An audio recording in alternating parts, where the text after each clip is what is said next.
Happy Mother's Day to all you rock star moms that do the impossible every day. If you could stand with us, please. We're going to get worship started.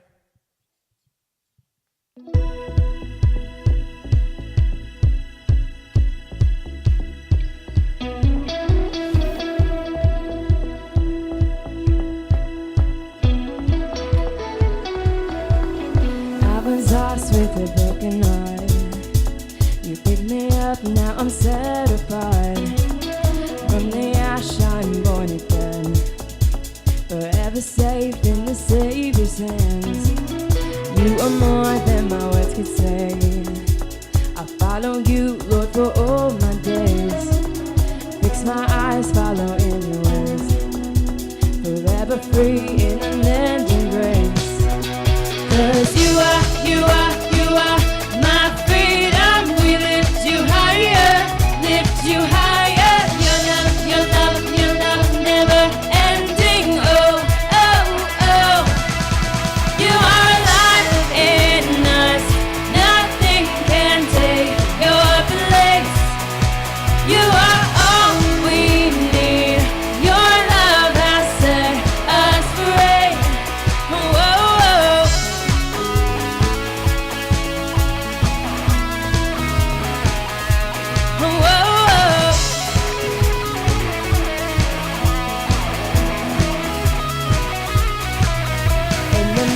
Of the darkest night, let your love be the shining light, breaking chains that were holding me. You sent your son down and set me free. Everything of this world will fade. I'm pressing on till I see your face. I will live that your will be done, and I won't stop till your kingdom comes. 'Cause you are my freedom. We lift you higher, your love, never ending. Oh, oh, oh. You are alive in us. Nothing can take your place. You are all we need. Your love has set us free.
as thunder, with a new future to tell. For the dry season is over, and there is a cloud beginning to swell.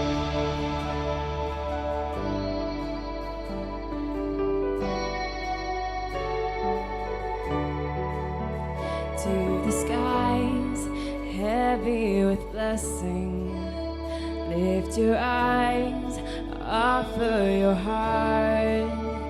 Jesus Christ, open the heavens, and now we receive the Spirit of God.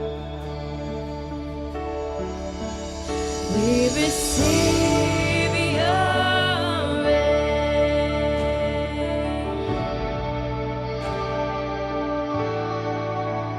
We receive your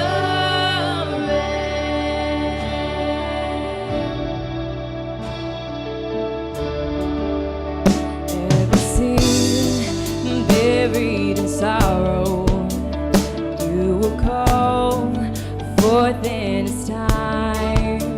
And you are Lord, Lord of the harvest, I'm calling a hope, and now to arise. And we receive your rain.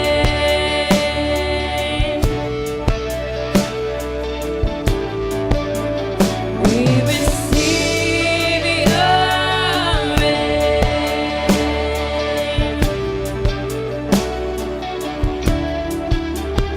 We receive your rain.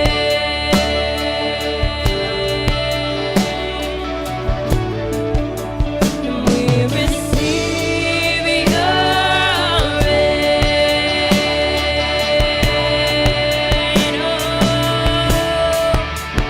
Like a flood, like a flood, we receive your love when you come. Like a flood, like a flood, we receive your love when you come. Like a flood, like a flood, we receive your love when you come. Like a flood, like a flood, we receive your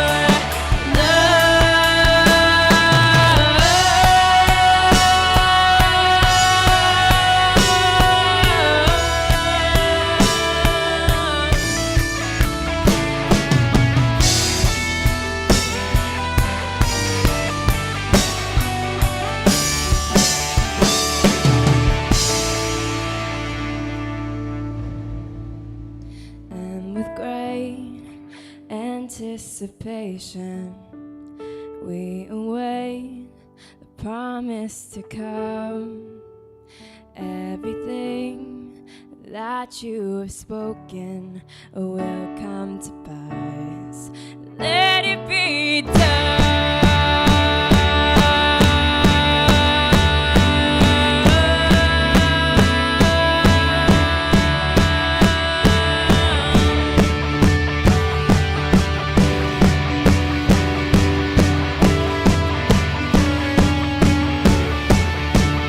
we receive your rain.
one. Hope you like it.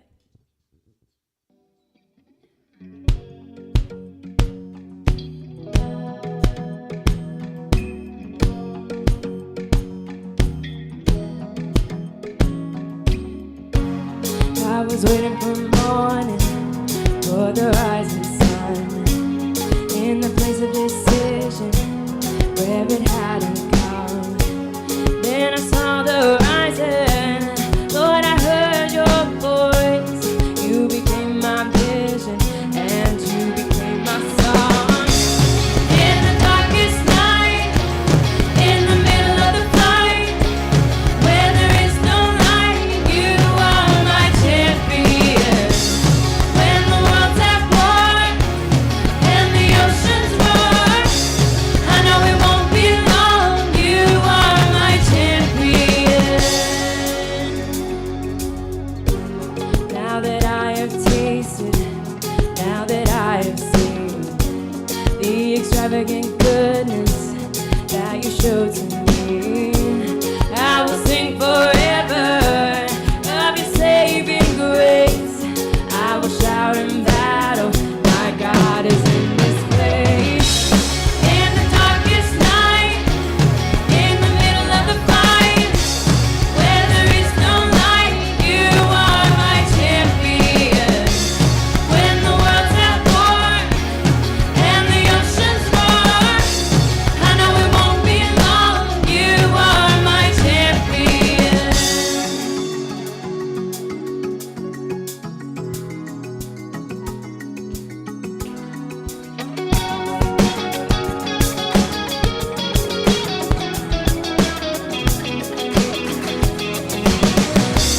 In the darkest night, in the middle of the fight, where there is no light, you are my champion. When the world's at war and the oceans roar, I know it won't be long, you are my champion. In the darkest night, in the middle of the fight, where there is no light, you are my champion. When the world's at war and the oceans roar, I know it won't be long, you are my champion. Yes, you are my champion. You are my champion. You are my champion. You are my champion.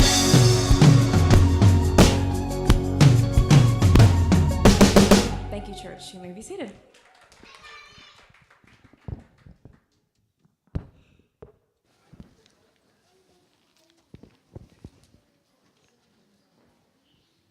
Well, good morning. I'm Pastor Clint. I want to welcome you to Smithsburg Valley Church.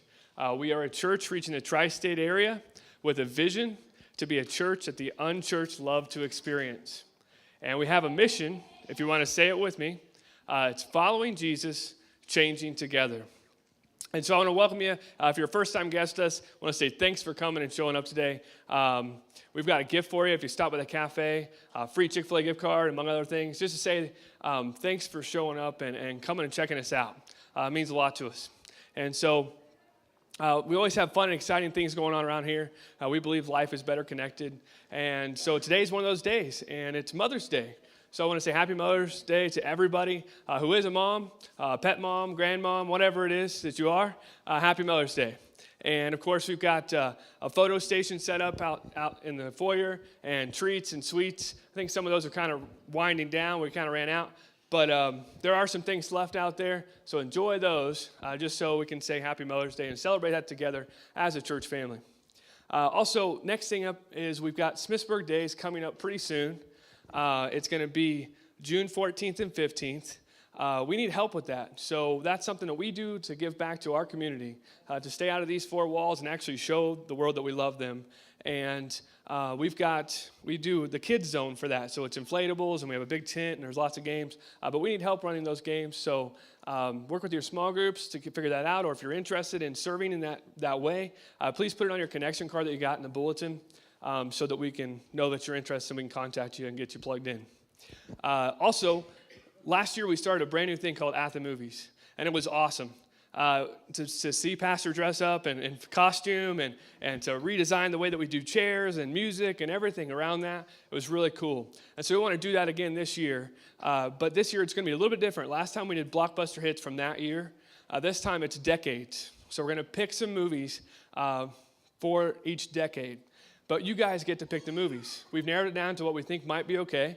Some of the top movies from those decades. And in your bulletin, you've got a survey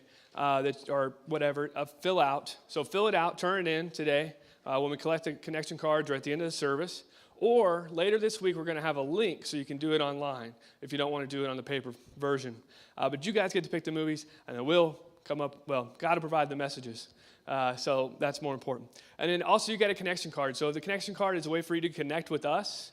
If any concerns you have, any praise, any prayer requests that you've got, if you want to serve in some capacity, if you make any decisions to follow Jesus today, we want to know that on your connection card.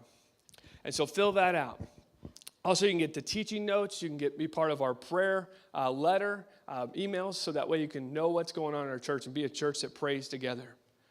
Right now, we're going to have a time of offering. If you're new here, just let that pass. That's really for our regular attenders and our members, and that's so that we can do things and have opportunity to reach our community like Smithsburg Days and give back to the world. There's 3 ways to give. You can give by the plate, online, or by text messages.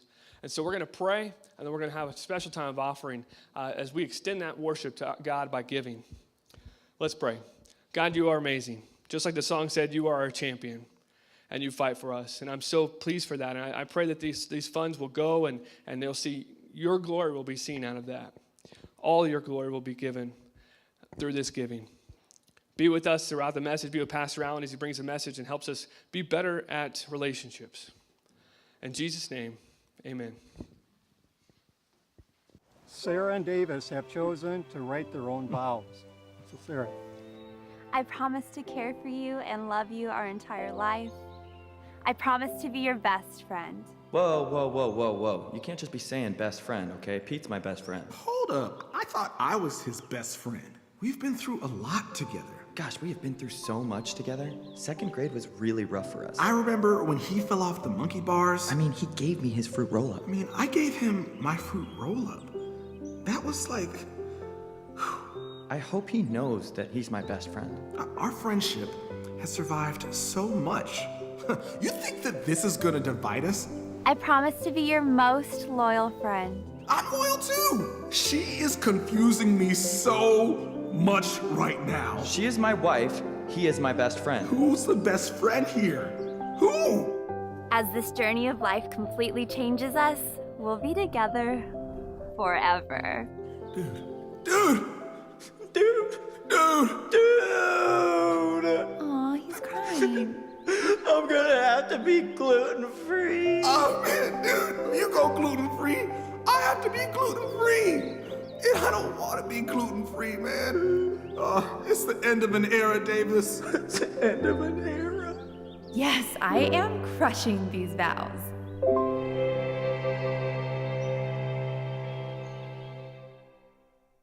I would like to object right now, but I want to do it at the right time. Please don't do it, Pete. Look, please. I'm going to object. My hand's going up.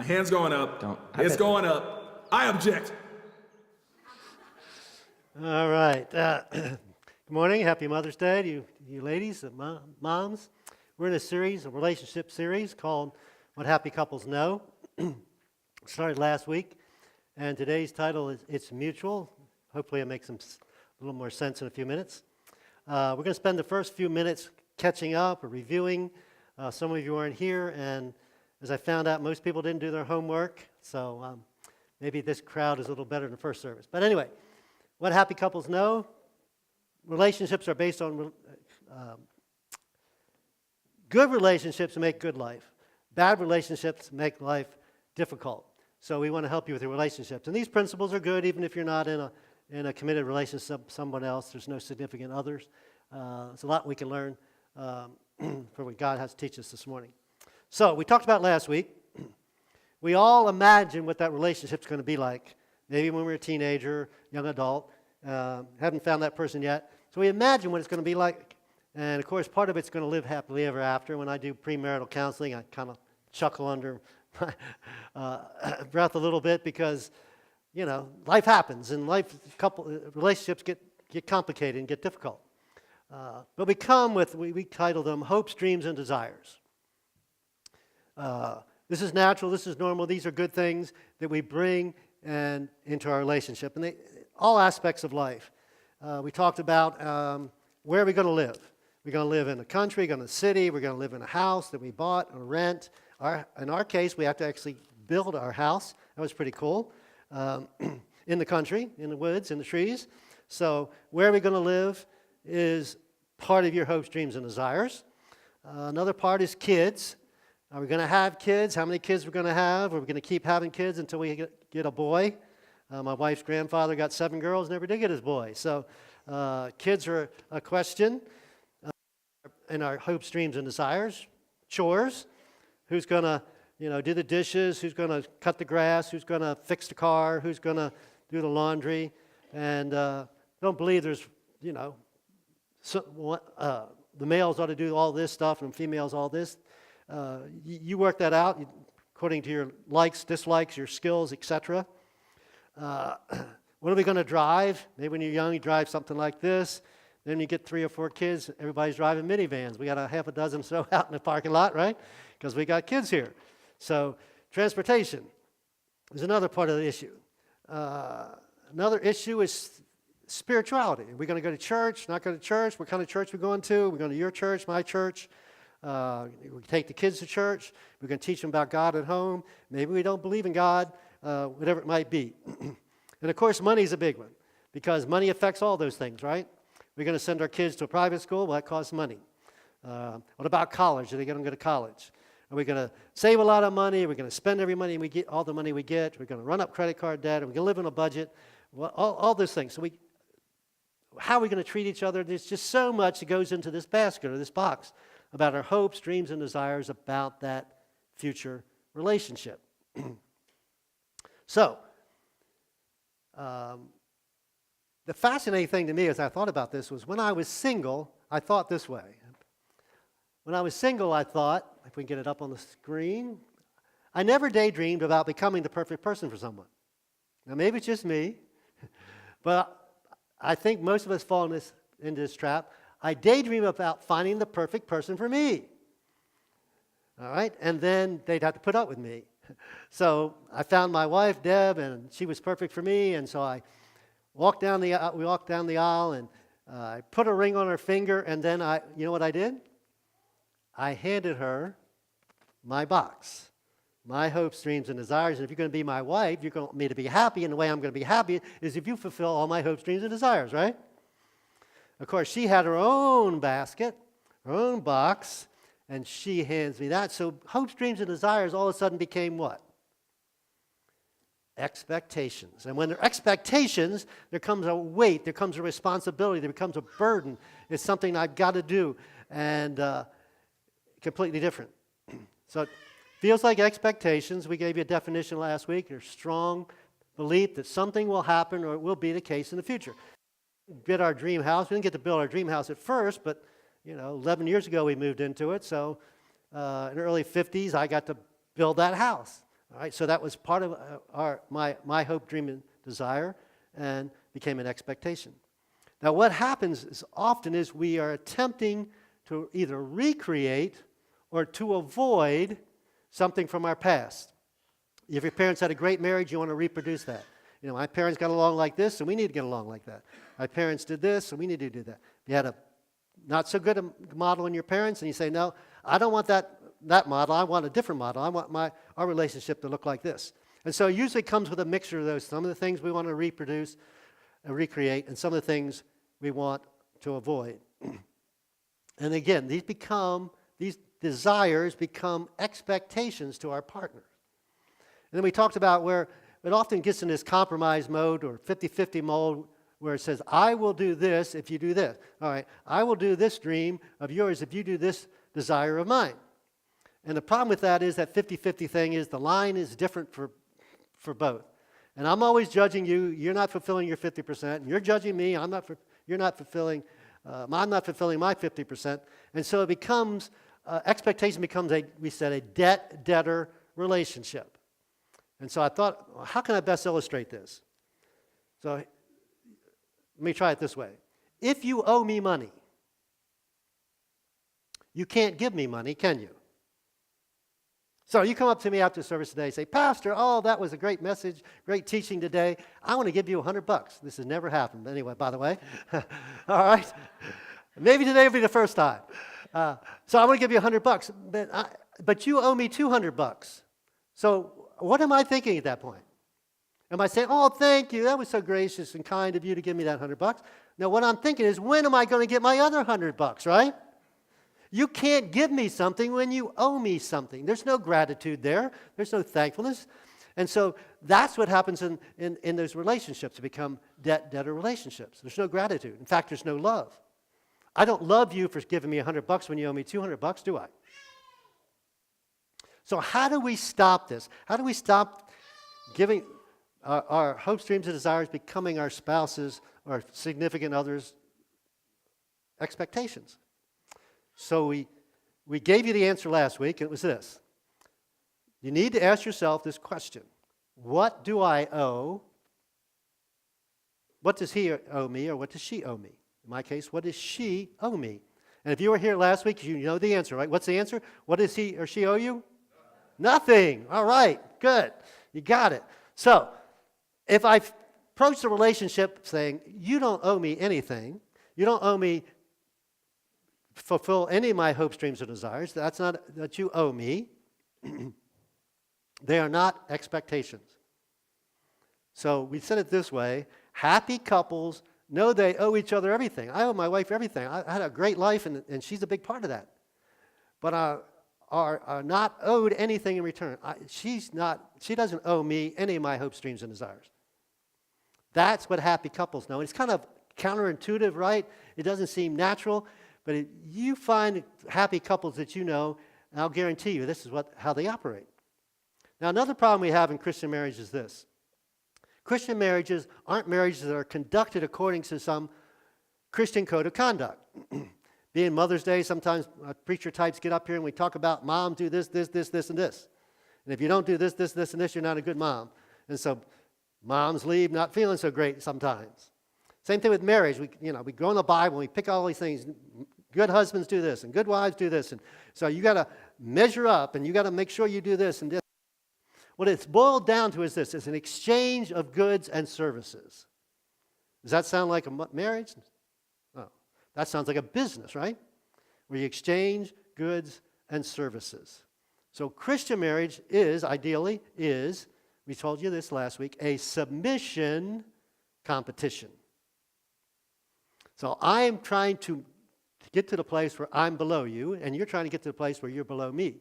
So that's how we're competing. We're competing to be at the end of the line, not at the front of the line. And so it gets rid of bargaining, it gets rid of debating, it gets rid of arguing. So where does this come from? Well, Jesus, on the last day of his life, he got together with his disciples, Passover. We were in Israel 2 weeks ago, and we got there on a Thursday, and Friday was Passover lasts for a week. We were there for the last Friday of Passover, which is after Easter. The whole city shut down. You could walk down the middle of a street in Jerusalem with no cars. It was amazing. But anyway, he gets these guys together. He says, okay, I've been together for 3.5 years. I've taught you lots of stuff. But before I leave you, I'm going to give you one last thing. And this is kind of going to summarize life for you and ministry for you and being a Jesus follower and what you need to do. And he called it a new command. Now, we don't understand how offensive that is. If you were a Jew and you had the commands, you have God, the 10 Commandments and the other laws of Moses, you could debate them, you could argue them, you could elaborate on them, but you don't make new ones, right? Unless what? You're God. And so Jesus said, hey, I'm going to give you a new commandment. And here it is. My new commandment is this: love each other. Now, that wasn't new. That's in the Old Testament. That's in their Bible. They knew they were supposed to love each other. But here is the part that's new. Love each other in the same way I have loved you. That's different. That's new. And so we could look at Matthew and say, Matthew, you know, you were this tax collector, everybody hated you, you were a traitor, and you didn't have any friends except for other tax collectors. And I said, hey, Matthew, come follow me. I didn't tell you how to stop, change, get rid of your business, anything. I just said, come follow me. I showed you grace, I showed you mercy. I want you to treat other people that way. One of my favorites is Nathaniel. We don't know a lot about Nathaniel, but one thing we do know is Nathaniel said, when he heard about Jesus, he said, can any good thing come out of Nazareth? He dished the whole city, his whole family. Yeah, nothing good comes out of Nazareth. And Jesus said, Nathaniel, come follow me. Even though you've thought about me that way, I don't think about you that way. So then Jesus suffers and dies, and he's resurrected from the dead. And then I think eventually the disciples got it, and they said, aha. They got that aha moment. We are supposed to treat other people just like Jesus treated us. So we know what the golden rule is, right? That's do unto others as you want them to do unto you. So Jesus upped it. So we're going to call it the platinum rule. I think platinum's worth more than gold, I'm not sure. The platinum rule is to treat people the way that God through Christ treated you. So not necessarily the way you want to be treated, but the way God through Christ has treated you. Another way to say it's this way. When you're not sure what to say or do, love like God through Christ loved you. So, okay, I don't know what to do in this situation. I don't know what to do in my marriage. I don't know what to do in my parenting. I don't know what to do. You don't know what to do? Not sure what to do? Love like God through Christ loved you. So we get this imperative from Jesus, kind of summarizes what it means to be a Jesus follower. And then Paul comes along, and he elaborates on this statement. In fact, every imperative in the New Testament, especially that Paul wrote or Peter, is an elaboration of this principle. So when it tells you to do this or not to do this, it's an elaboration of what Jesus taught to love each other the way he loved us. So Paul, what does that look like in marriage? And so Paul is writing a letter to a church in Ephesus, and he explains it. Now, Paul is ministering to Greeks and Romans. He's not ministering mostly to Hebrews or Jews. They don't have the Old Testament background. They don't believe in one God. They believe in multiple gods. And they believe in there's a different cultural ethnic. So this is really complicated and difficult for Paul. So here's where Paul starts. Ephesians chapter 5:22. Wives must submit to your husbands as to the Lord. Now, this is kind of interesting because in our culture today, especially for you ladies, that probably bothers you, doesn't it? Because it seems to think, oh, guys are more important to have more value than us. In fact, I don't know, 15, 20 years ago, Southern Baptist Convention rewrote their Baptist Faith and Message and included this in there. I got a call from the local newspaper. She must looked up Southern Baptist pastors, and she called and specifically asked me what I thought about this statement. The funny thing is this, though. In the first century culture, you know the lady's reaction to that would have been? Duh.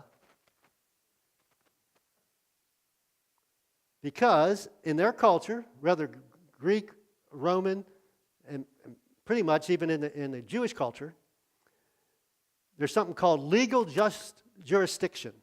So a man had legal jurisdiction over women. That means he basically could treat her like property. Buy her, sell her, give her away, mistreat her, whatever. It was property, like a car or something else. That was the culture that women lived in first century with Jesus. So consequently, you're not telling us anything we don't already know. We are forced to be submissive to our husbands, like it or not. Now, the interesting thing about that verse is that in the original, Bible is written in Greek, by the way, not English.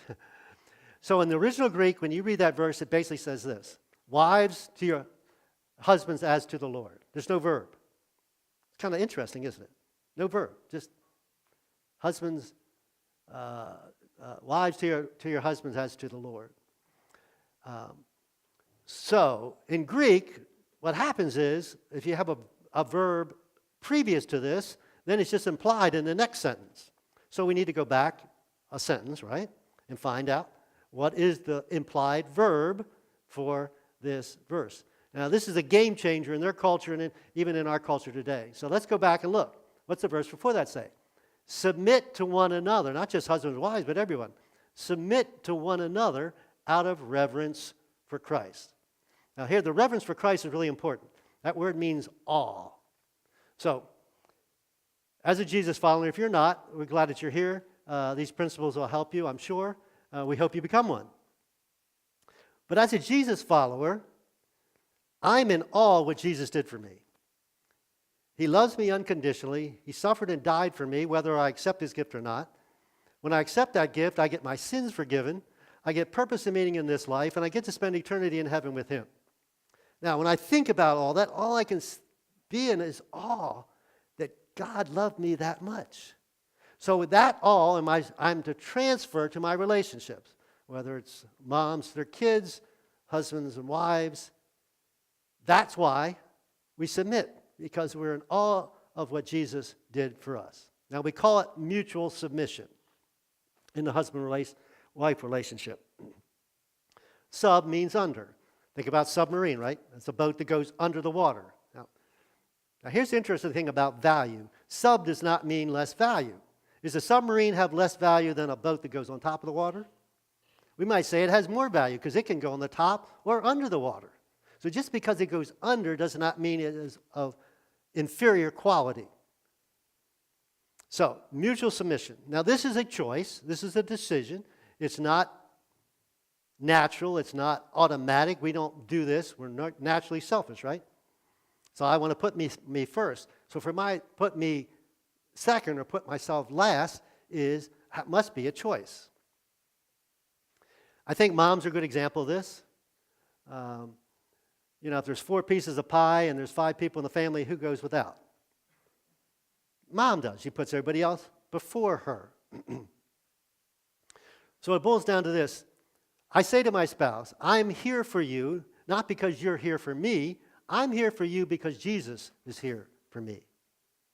That make sense? I'm here for you because Jesus is here for me. Now, we might be different. We are different. But we're not of different value. We're of equal value. Now, ladies, I understand.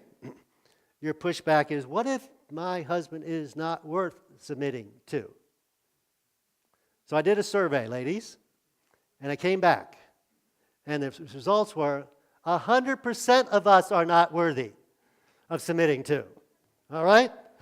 So that isn't very helpful, is it? So, consequently, we need to deal out of his or her box, not because he or she expects it, because I handed it to you, not for that reason, but because God requested it. God said, that's the way I'm to treat one another, especially my significant other. Now, as shocking to us, but not to first century ladies, as the first part was, this second part, addressed to husbands, would have been shocking to first century men. And interesting, if you read the text, Paul spends a lot more time talking to the men than he does to the women. So he says, husbands, this means love your wives. Well, wait a minute, I don't have to love my wife. She's property. I own her. I can do what I want. I don't have to love her. No. Not if you're a Jesus follower. Love your wife. Again, goes back to that basic principle, right? Just as Christ loved the church and gave up his life for her. I always tell ladies, you got it easy. You just have to submit. We have to die. Come on. That didn't end well for Jesus, did it? We have to die. And then he goes on.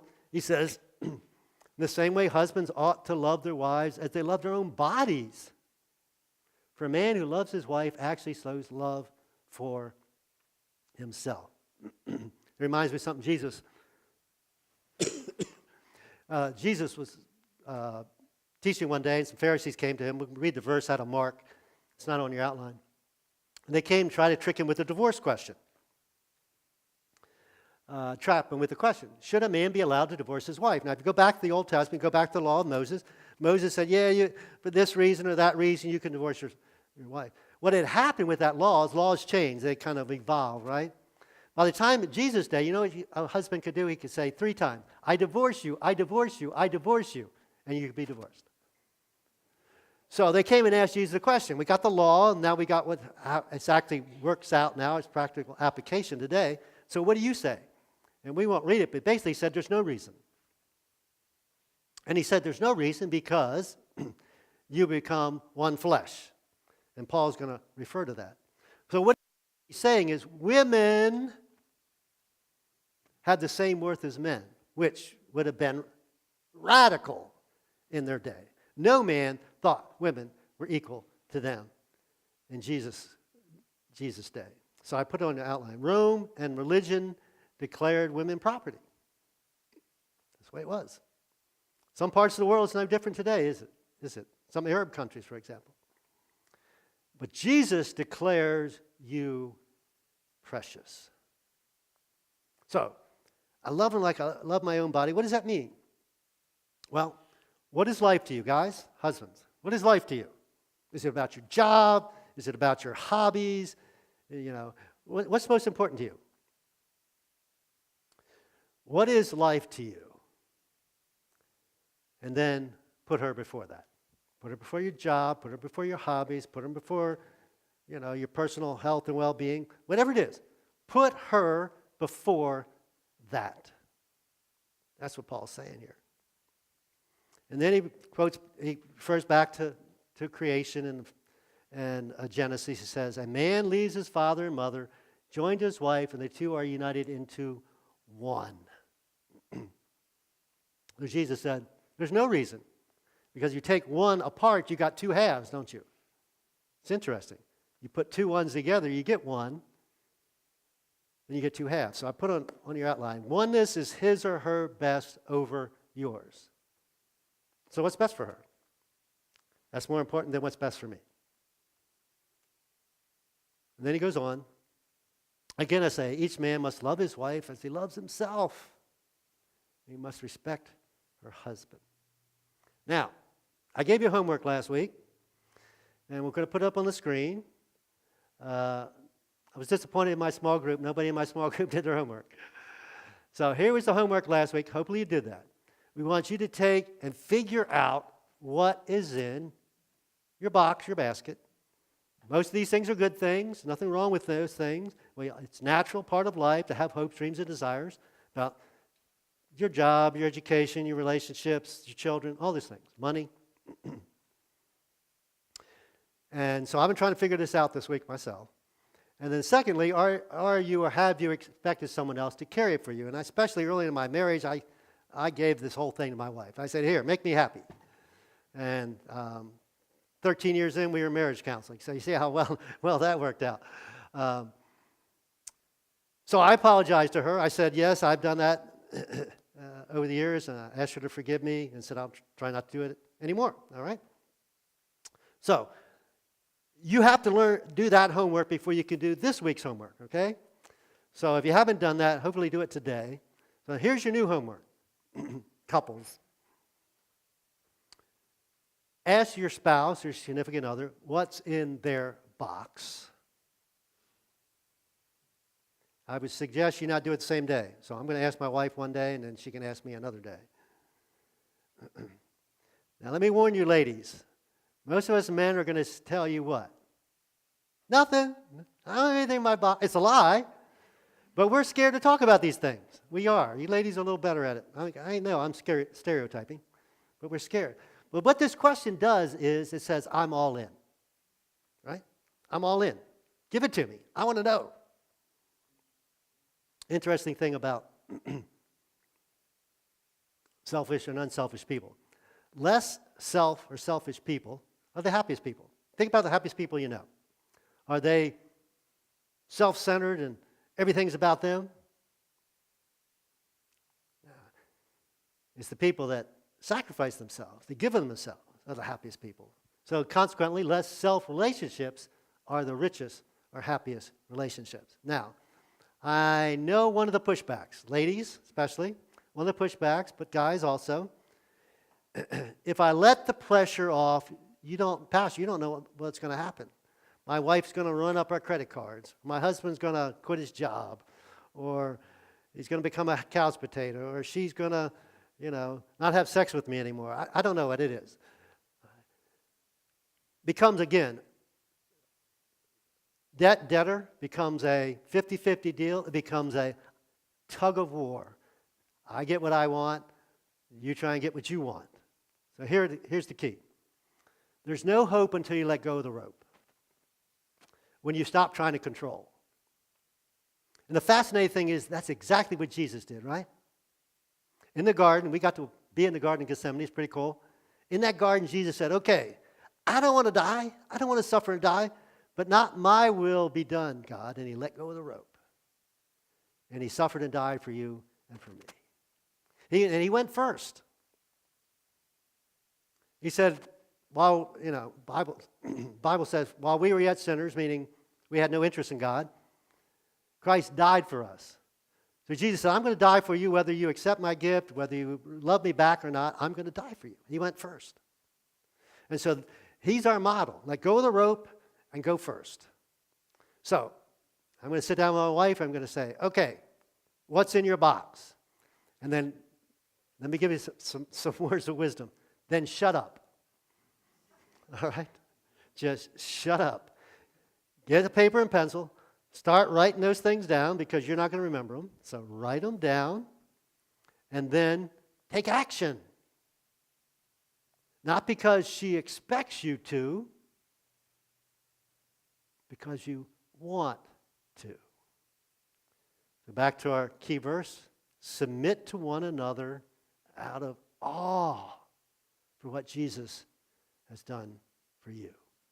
Now, I know one other big pushback is, but what happens to my stuff? Tune in next week. We'll talk about your stuff. Let's pray.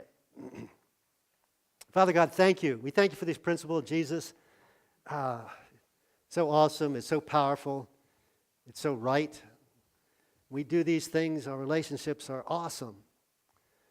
And God, ourself gets in the way sometimes. We've all made mistakes. We all need to fess up and ask some significant people to forgive us. And then God, start working through this process. God, I pray for this whole group. Maybe we'll take this seriously. I mean, we want to have good relationships. Nobody wants to have a bad relationship. We've got some principles here. We've got some keys. We've got some things we can do rather than just being frustrated. So God, give us the power, the willpower, the desire to actually do these things and to be honest. It's going to be hard to be honest with our spouse about some of our hopes, dreams, and desires, especially been married a while and they just haven't come true, and maybe not very little possibility of them coming true. And God, I pray for the young people. Man, they got their whole lives in front of us. Man, if they can get this principle down early in marriage, how awesome their relationship will be. And a model for a lot of people that are struggling. But it all starts with your love for us, God, and we want to pray for anyone here that's not a Jesus follower. Today would be the day you step across that line. It's so awesome that Jesus would suffer and die for you, that he cares for you that much. He loves you unconditionally, just the way you are. He just says, come. I'll forgive you. I'll have a relationship with you. Nothing more awesome than that. A loving relationship with Almighty God. Father God, we thank you. Most of us here are Jesus followers already. We've got lots of work to do on our relationships especially. So we ask for your help, and we thank you for it. In Jesus' name, amen. As Pastor Clint said, you have a Connect card. You can let us know about lots of things. One of those things is any decisions you've made. And we've had significant decisions made the last couple of weeks, so if you're stepping across that line or you want to get more involved, next step, please let us know. And we'll pray for you and get together with you. Thank you. All right, church, we have one more song for you. If you could please stand with us.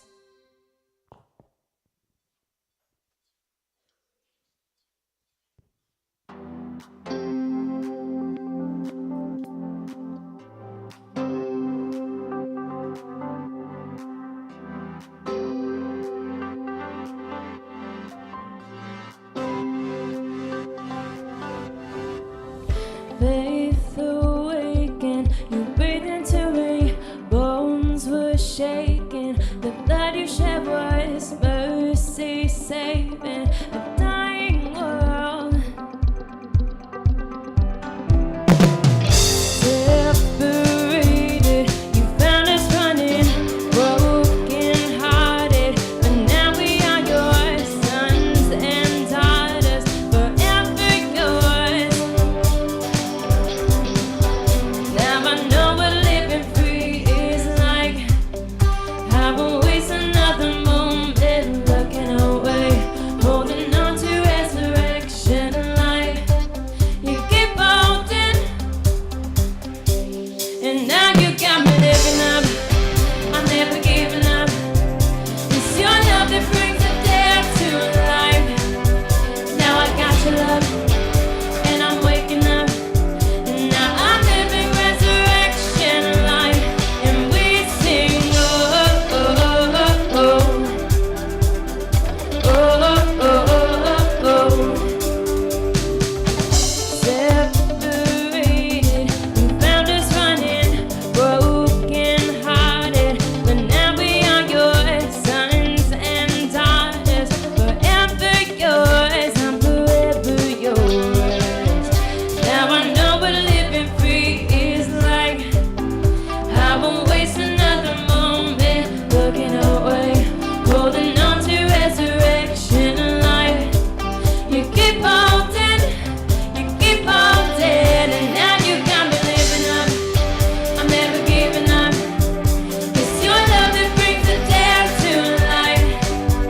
Now I got your love, and I'm waking up. And now I'm living resurrection life. And now you got me living up. I'm never giving up. It's your love that brings the dead to life. Now I got your love, and I'm waking up. And now I'm living resurrection life. And we sing, oh, oh, oh, oh, oh, oh, oh, oh, oh, oh, oh. You keep holding, you keep holding. Oh, oh, oh. You never let me go. You never let me down. You never let me go. You keep holding, and now you got me living up. I'm never giving up. It's your love that brings the dead to life. Now I've got your love, and I'm waking up. And now I'm living resurrection life. And now you got me living up. I'm never giving up. It's your love that brings the dead to life. Now I've got your love, and I'm waking up. And now I'm living resurrection life. And we sing, oh, oh, oh, oh. Oh, oh, oh, oh. And we sing, oh, oh, oh, oh. And now I'm living resurrection life. Ooh. Thank you, church. Happy Mother's Day again. Hug your mamas.